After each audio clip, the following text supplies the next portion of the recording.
어제 문재인 대통령이 굉장히 바빴어요, 보니까. 일정이 많았습니다. 네. 엄청 바쁘더라고요. 네. 우선 이제 취임식도 했고요. 네. 초간단했죠? 네, 국회에서 정말 간단하게 했는데 이례적으로 300명 자리밖에 만들지 않았었고요. 네. 또 예산도 딱히 들지 않았다고 합니다. 예산이 뭐 들 게 없더라고요, 보니까. 네, 박근혜 전 대통령 취임식 때 30억 넘게 들었다고 하던데요. 비교가 네. 되죠. 뭐 돈의 문제이기도 하지만 지금 뭐 취임식을 따로 준비하고 할 겨를도 없고요. 네, 굉장히 간소하고 담백하게 그냥 끝났어요. 네, 본인 성격도 그래요. 아마 정식으로 취임식을 했더라도 그렇게 크고 화려한 취임식은 아니었을 텐데 취임식으로는 아마 앞으로 보기 힘들 정도로 초간단. 네, 시민들과 셀카 같은 것들도 찍고요. 네. 굉장히 이례적인 상황들이 많이 보였습니다. 이제 앞으로 이제 5월에 그럼 대선이 계속 있느냐 이렇게 궁금하신 분들이 많던데 3월인 거죠. 네, 인수위 기간이 있기 때문입니다. 네, 3월에 앞으로는 이제 대선이 있는 겁니다. 네. 그러면 선거 운동 기간은 한 겨울이 되는 거죠. 네, 굉장히 추울 때죠.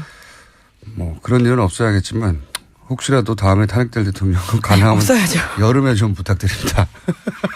없어야 합니다. 네. 한 겨울에 이제 꽁꽁 손이 언 채로 유세도 해야 되고 지지자들도 얼음판, 빙판으로 나가야 된다는 거야. 그렇습니다.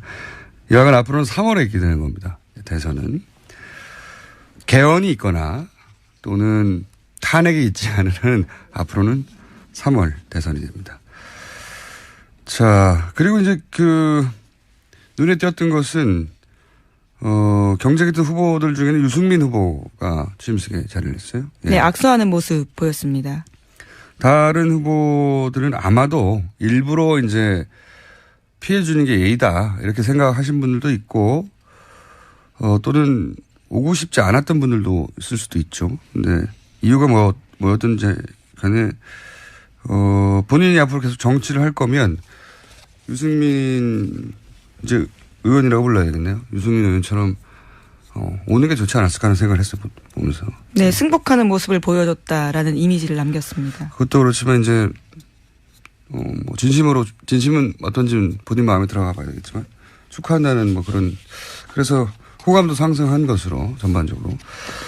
자, 어제 뭐 취임 연설도 있었는데 못 들으신 분들 위해서 저희가 초압축 버전으로 잠깐 들려드리겠습니다.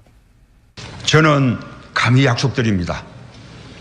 2017년 5월 10일 이날은 진정한 국민 통합이 시작된 날로 역사에 기록될 것입니다. 광화문 시대 대통령이 되어 국민들과 가까운 곳에 있겠습니다. 사랑하고 존경하는 국민 여러분, 2017년 5월 10일 오늘 대한민국이 다시 시작합니다. 나라를 나라답게 만드는 대역사가 시작됩니다. 이 길에 함께 해 주십시오. 저의 신명을 바쳐 일하겠습니다. 감사합니다. 네. 뭐 이런 전반적인 내용의 취임사가 있었습니다. 저희가 짧게 20초 버전으로 압축했고. 자, 그리고 바로 한 일이, 여의도를 갔죠.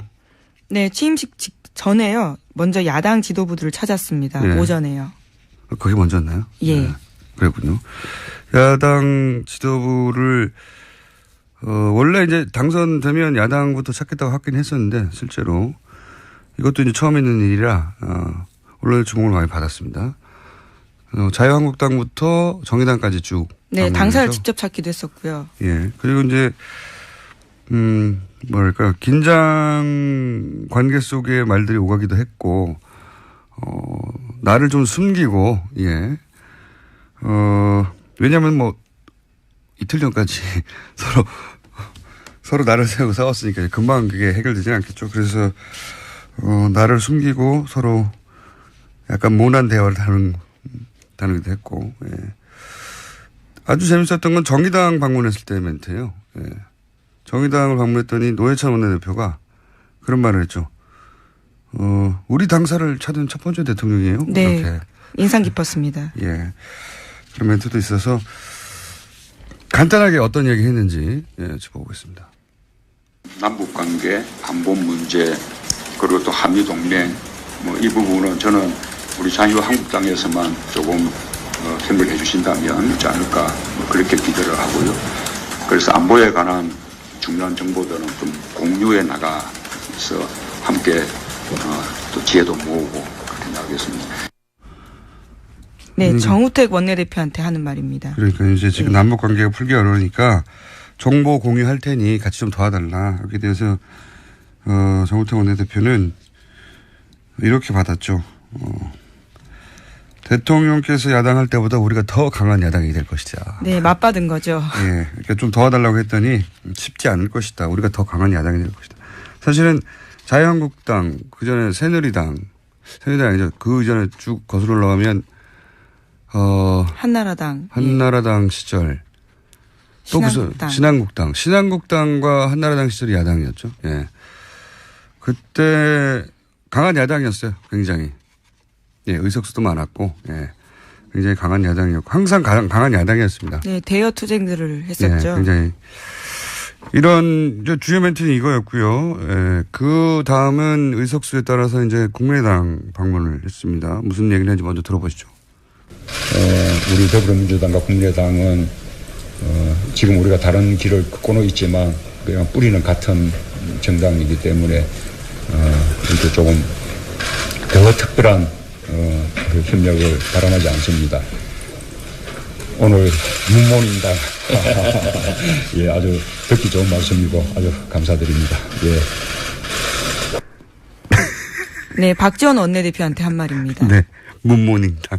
왜냐면요, 박지원 원내대표가 먼저 모두 발언을 했는데 그때 시작하는 말이 오늘 아침에는 굿모닝으로 하겠다 이렇게 이야기했거든요. 이제 어제까지는 문모닝이었지만 오늘은 굿모닝으로 하겠다 했더니 이제 그걸 받아서 문모닝당. 예. 이게 날이 선 거예요, 서로 아직. 이 대화, 국민의당과의 대화가 가장 긴장감이 넘쳤어요. 많은 기자들의 관심을 모으기도 했고요. 그리고 이제 박지원 대표나 주승용 원내대표도 얼굴을 맞추지 않으려고, 감정 처리가 아직 안 되는 상태인 거죠. 예. 좀 더 이렇게 유연하게 했으면 훨씬 더, 더 강하게 보였을 텐데, 하여튼 이 장면은 나중에 계속 화제가 될 것 같아요. 두고두고. 예. 문인당. 바른정당도 물론 갔습니다. 예. 바른정당. 예, 연이어서 갔죠. 네. 들어보겠습니다. 우리 경제 위기뿐만 아니라 안보 위기, 특히 한미동맹 더 튼튼히 하면서 또 남북관계도 제대로 풀어나가야 되는 이런 부분들에 대해서 특히 우리 바른정당에서 협력해 주신다면 훨씬 더 우리가 어려움을 헤쳐나가는데 큰 힘이 되지 않을까 그렇게 생각하고. 보수정당은 이제 남북 문제 풀 때 좀 도와달라는 말을 공통적으로. 네, 주호영 원내대표한테 한 말입니다. 네. 오히려 이제 바른정당은 좀 허기했습니다. 네, 탄핵에 대해서 이야기하면서 입장이 같았다라는 식의 이야기를 한 거죠. 바른정당이 오히려 국민의당이나 자유한국당보다는 분위기가 좋았다. 네. 그래서 특별히 저희가 짚을 대화는 없고요. 자, 그리고 그다음 정의당 잠깐 보겠습니다. 심상정 후보와는 어젯밤에 서로 축하와 위로를 나누는 그런 통화를 했습니다. 저는 정의당이 이번에 뜻을 이루지는 못했지만 그러나 정의당의 어떤 가치, 정책 지향 이런 것을 국민들에게 알리는 데는 저는 충분히 성공했다고 생각하고. 자, 그랬더니 이제 당사를 찾은 첫 번째 대통령 얘기가 나왔던 거고요. 네, 노회찬 원내대표한테 한 말인데 노회찬 원내대표도 화답을 하면서 야당 정치인과 소주 한잔하는 대통령 모습 보고 싶다라는 식의 일종의 제안을 했습니다. 자, 근데 제가 보니까 토론회 때부터 훨씬 말을 잘하더라고요. 조금 더 편안해진 상태이기 때문으로 짐작되는데요. 토론회 때 그렇게 했으면 좀 더 표를 얻었죠. 자, 그리고 나서 이제 인선 발표하고 특이한 점은 인선을 대통령 본인이 기자회견하면서 네, 직접 했습니다. 예, 그래서 대본 없이 기자회견하고 질문을 하라고 그랬더니 이제 청와대 출입기자들이 질문이 준비가 안 돼가지고 질문이 없었어요. 그게 좀 이상했습니다. 보통 첫 인선하고 그러면 다른 나라도 뭐 백악관 이럴 때 엄청난 질문이 쏟아지는데 질문이 안 나와가지고. 아니 뭐 자세한 내용들은 인선 당사자들한테 하라고 하긴 했었습니다. 대통령은 네. 빠지고요. 물론 제가 말하는 건 그겁니다. 예. 예. 대통령, 그러니까 당사자들이 이제 질문 받겠다고 예, 했는데 그렇죠. 질문이 없었어요. 자, 인선으로는 뭐 국무총리 후보자, 대통령 비서실장 그리고 국정원장, 내정자 그렇게 발표됐고. 경호실장도 발표했습니다. 네, 경호실장도. 네. 대통령이 임명할 수 있는 자리에는 크게 세 자리가 있어요. 즉각 임명할 수 있는 자리가 있고 비서실장이나 민정수석이나 경호실장. 네, 청와대 네. 스태프들은 그렇습니다. 청문회 거치지 않고 바로 임명할 수 있습니다. 그리고 청문회를 거치는 것도 두 종류가 있어요. 청문회를 거치되 국회 인준이 필요한 자리와 청문회를 거쳤지만 국회 인준은 필요 없는 자리. 이렇게 나뉘어요. 예. 헷갈리시겠지만. 그러니까 조금 더 중요하게 느껴진 자리 있잖아요. 예를 예, 들어서. 총리와 뭐, 장관. 예, 뭐 대법원장, 뭐 국무총리, 대법관, 감사원장, 헌재소장. 여기는 국회가 오케이 해줘야 되는 거고요. 장관이나 국정원장, 뭐 검찰총장, 국세청장, 뭐 경찰청장 등등등 이런 인사청문회를 거치지만 인준은 필요 없는 자리입니다. 그러니까 대통령이 인사청문회를 거친 다음에 본인이 하겠다고 하면 되는 자리. 크게 세 자리가 있습니다. 네. 근데 어제는 이제 그 중에서 국무총리와 그리고 비서실장은 그냥 가면 되는 거고요. 네, 임명 이미 된 거죠. 일을 네. 하고 있습니다. 국무총리는 인준을 거쳐야 되는 거고요. 네네. 네. 국정원장은 인준은 거치지 않고 청문회는 꼭 해야 되는 인사고요. 그중에 어제 가장 화제가 된 건 이제 민정수석 내정자죠. 네. 네, 직접 발표한 건 아닌데 내정되었다라는 언론 보도가 나왔습니다. 본인도 부인하지 않았으니까. 네, 서울대 조국 교수입니다. 네. 인터넷에서는 이제 이런 말도 많아요. 얼굴 패권주의라고. 네. 적폐라고 막. 네. 그런데 이제 이런 근본적인 고민들 혹은 걱정은 있어요. 그러니까 학자가 업자를 다룰 수 있느냐. 여기서 업자라는 건 검찰은 한 분야의 최고 전문가 집단인데다가 권력 집단이기도 하잖아요. 예. 조직 논리가 굉장히 강하고 그런 전문 업자 그룹을 학자가 다룰 수 있느냐. 검찰 개혁에 대한 국민들 요구가 아주 강하기 때문에 네. 그거 역할을 잘해야 된다라는 바람도 그렇죠. 휘어 있는 건데요. 그래서 오히려 검찰 조직 밖에서 이제 사람을 인선한 걸로 보여지는데, 검찰 출신들을 통한 보좌를 제대로 받지 않으면 큰 어려움에 처할 수도 있다. 이것은 이제 검찰 출신들의 이야기입니다. 예. 네, 사정기관 장악해야 되기 때문에 이제까지 그런 논리로서 쭉 검찰 출신들이 해왔었는데 그런 개혁의 방향은 맞지 않았던 이번에는 거죠. 이제 그 조직을 장악한다기보다는 그 조직을 좀 바꿔보겠다고 그렇죠. 아예 내부 인사는 그 일을 못할 테니 오히려 외부 인사를 데려온 것인데 그렇지만 역시 학자가 업자를 다룰 수 있겠느냐. 어쩌면은 이 임무만 하고 조국 교수는 빠질 수도 있죠.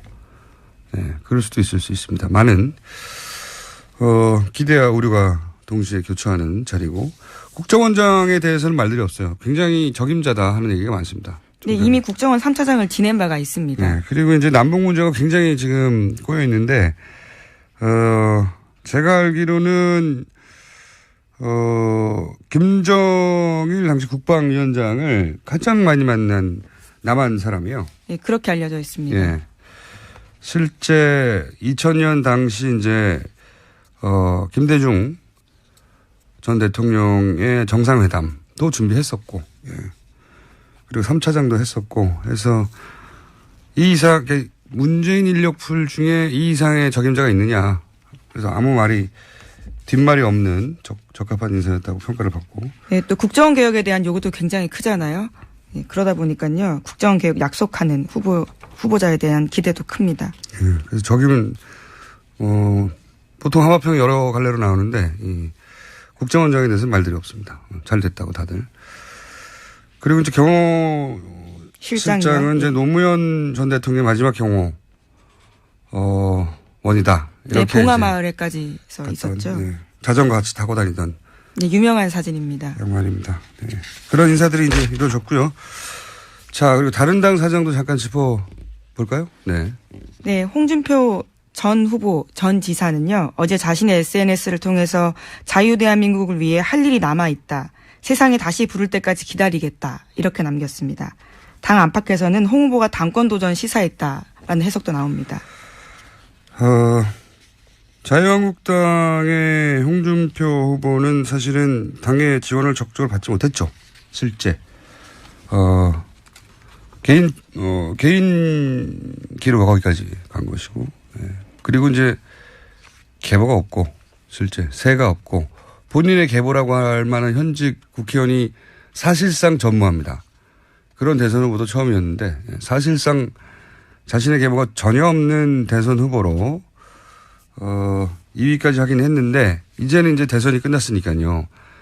당권을 누가 잡냐 가지고 큰 계보 간의 격돌이었을 것이고 홍준표 후보는 혼자 또다시 이제 당권에 도전해서 당권을 잡아보겠다. 뭐 이런 구상인 것 같습니다. 네. 예, 우선은 한 달 정도는 미국에 있다 올 거다라고 합니다.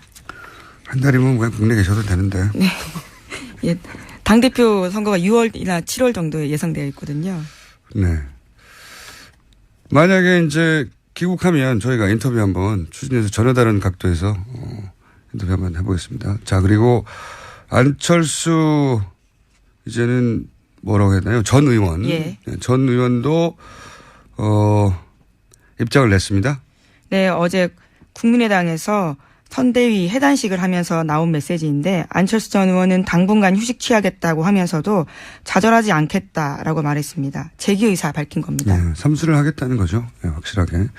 보통 이렇게 이제 대선에서 뭐 2번 정도 치고 나면 과거 김대중 전 대통령의 경우도 그랬고 일단은 정계 은퇴나 한 발 물러서는 포지션을 취했다가 한 최소한 2년, 3년 지나고 나서 복귀하거나 했는데 그럴 의사가 없다. 예, 지금부터 바로 준비에 들어가겠다. 그런 메시지인 것 같습니다. 네. 이제 본인의 의지는 그런데 안철수 전 의원이 문재인의 길을 갈 것인지 문국현의 길을 갈 것인지는 이제 앞으로 본인 하기 나름이겠죠.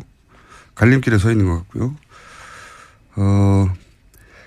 만약에 이제 삼수를 한다면 앞으로 많은 이야기가 있겠지만 자신이 있는 걸로 가지고 승부하는 게 좋겠다 그런 생각이 들었어요. 저는 이 메시지를 보면서 자신한테 부족하기 때문에 혹은 없는 것을 있는 것처럼 연기하거나 노력해서 커버하는 것으로는 그 전략을 수용해야 되지 않을까. 아주 간단한 예로 목소리도 그냥 본인 목소리를 하는 게 낫다. 저는 그거가 여하간 목소리로 상징되는 그냥 애초에 본인이 가진 것으로 승부하고 그걸 업그레이드하는 게 낫지 않겠나 그런 생각을 이 메시지를 보면서 했고요.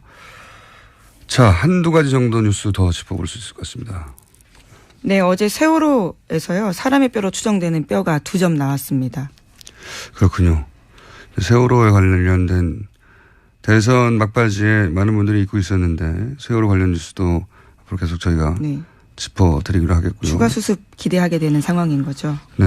아직은 그 뼈가,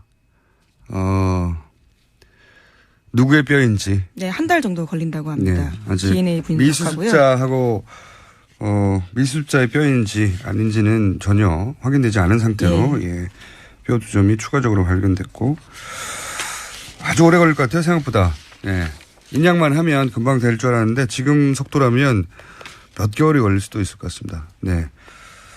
자, 하나 정도 짧게 짚고 끝낼 수 있을 것 같습니다. 네, 이제 표 분석이 본격적으로 되고 있는데 네. 문재인 대통령이 강남 3구에서도 첫 승리했다고 합니다. 그러니까 서울 25개 자치구에서 모두 이겼다라는 거죠.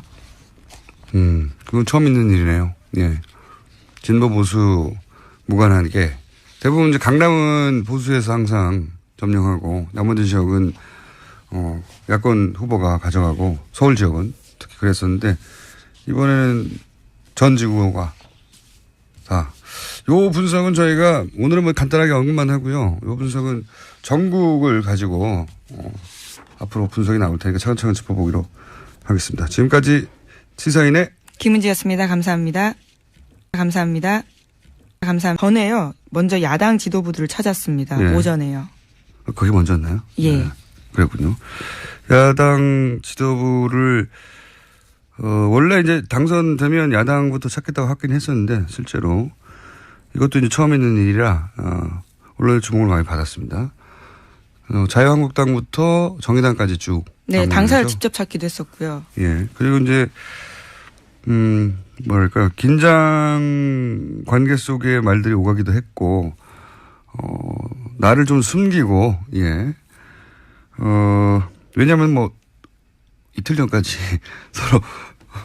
서로 나를 세우고 싸웠으니까 금방 그게 해결되지 않겠죠. 그래서 나를 숨기고 서로 약간 모난 대화를 다루기도 했고 예.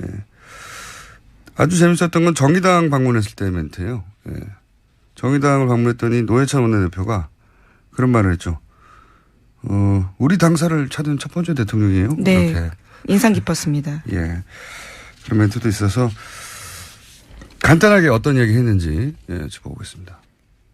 남북관계, 안보 문제, 그리고 또 한미동맹, 뭐 이 부분은 저는 우리 자유한국당에서만 조금 협력해 주신다면 있지 않을까 뭐 그렇게 기대를 하고요. 그래서 안보에 관한 중요한 정보들은 좀 공유해 나가서 함께 또 지혜도 모으고 그렇게 나가겠습니다. 네, 정우택 원내대표한테 하는 말입니다. 그러니까 이제 지금 남북 관계가 풀기 어려우니까 정보 공유할 테니 같이 좀 도와달라. 여기에 대해서 정우택 원내대표는 이렇게 받았죠. 대통령께서 야당할 때보다 우리가 더 강한 야당이 될 것이다. 네, 맞받은 거죠. 예, 그러니까 좀 도와달라고 했더니 쉽지 않을 것이다. 우리가 더 강한 야당이 될 것이다. 사실은 자유한국당, 그 전에 새누리당이죠. 그 이전에 쭉 거슬러 올라가면 한나라당 시절 또 신한국당과 한나라당 시절이 야당이었죠. 예, 그때 강한 야당이었어요. 굉장히. 예, 의석수도 많았고, 예, 굉장히 강한 야당이었고, 항상 강한 야당이었습니다. 네, 대여 투쟁들을 했었죠. 예, 굉장히. 이런, 주요 멘트는 이거였고요. 예, 그 다음은 의석수에 따라서 이제 국민의당 방문을 했습니다. 무슨 얘기를 했는지 먼저 들어보시죠. 우리 더불어민주당과 국민의당은, 지금 우리가 다른 길을 걷고는 있지만. 어제 문재인 대통령이 굉장히 바빴어요, 보니까. 일정이 많았습니다. 네. 엄청 바쁘더라고요. 네. 우선 이제 취임식도 했고요. 네. 초간단했죠? 네, 국회에서 정말 간단하게 했는데 이례적으로 300명 자리밖에 만들지 않았었고요. 네. 또 예산도 딱히 들지 않았다고 합니다. 예산이 뭐 들 게 없더라고요, 보니까. 네, 박근혜 전 대통령 취임식 때 30억 넘게 들었다고 하던데요. 비교가 되죠. 뭐 돈의 문제이기도 하지만 지금 뭐 취임식을 따로 준비하고 할 겨를도 없고요. 네, 굉장히 간소하고 담백하게 그냥 끝났어요. 네, 본인 성격도 그래요. 아마 정식으로 취임식을 했더라도 네, 그렇게 크고 화려한 취임식은 아니었을 텐데 취임식으로는 아마 앞으로 보기 힘들 정도로 초간단. 네, 시민들과 셀카 같은 것들도 찍고요. 네. 굉장히 이례적인 상황들이 많이 보였습니다. 이제 앞으로 이제 5월에 그럼 대선이 계속 있느냐 이렇게 궁금하신 분들이 많던데 3월인 거죠. 네, 인수위 기간이 있기 때문입니다. 네, 3월에 앞으로는 이제 대선이 있는 겁니다. 네. 그러면 선거 운동 기간은 한 겨울이 되는 거죠. 네, 굉장히 추울 때죠. 뭐 그런 일은 없어야겠지만 혹시라도 다음에 탄핵될 대통령은 가능하면 없어야죠. 어제 뭐 취임 연설도 있었는데 못 들으신 분들 위해서 저희가 초압축 버전으로 잠깐 들려드리겠습니다. 저는 감히 약속드립니다.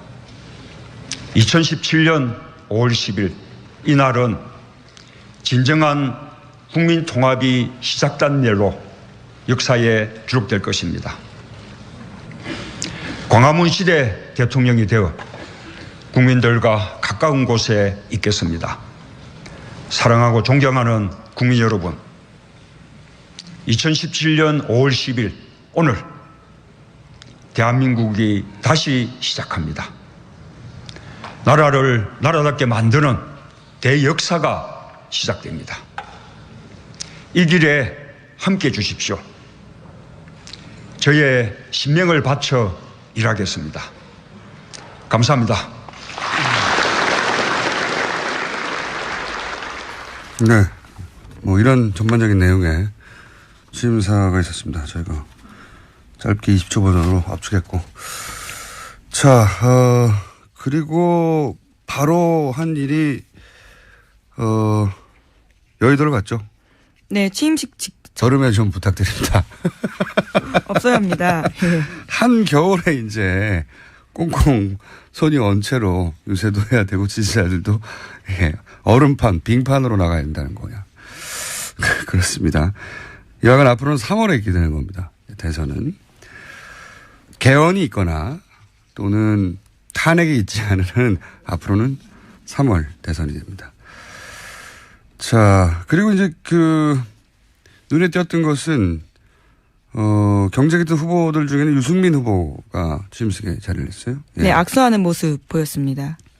다른 후보들은 아마도 일부러 이제 피해주는 게 예의다. 이렇게 생각하신 분들도 있고, 또는 오고 싶지 않았던 분들도 있을 수도 있죠. 근데 이유가 뭐였든지 간에, 본인이 앞으로 계속 정치를 할 거면 유승민 이제 의원이라고 불러야 되겠네요. 유승민 의원처럼 오는 게 좋지 않았을까 하는 생각을 했어요. 보면서. 네, 승복하는 모습을 보여줬다라는 이미지를 남겼습니다. 그것도 그렇지만 이제 진심은 어떤지는 본인 마음에 들어가 봐야 되겠지만 축하한다는 뭐 그런 그래서 호감도 상승한 것으로 전반적으로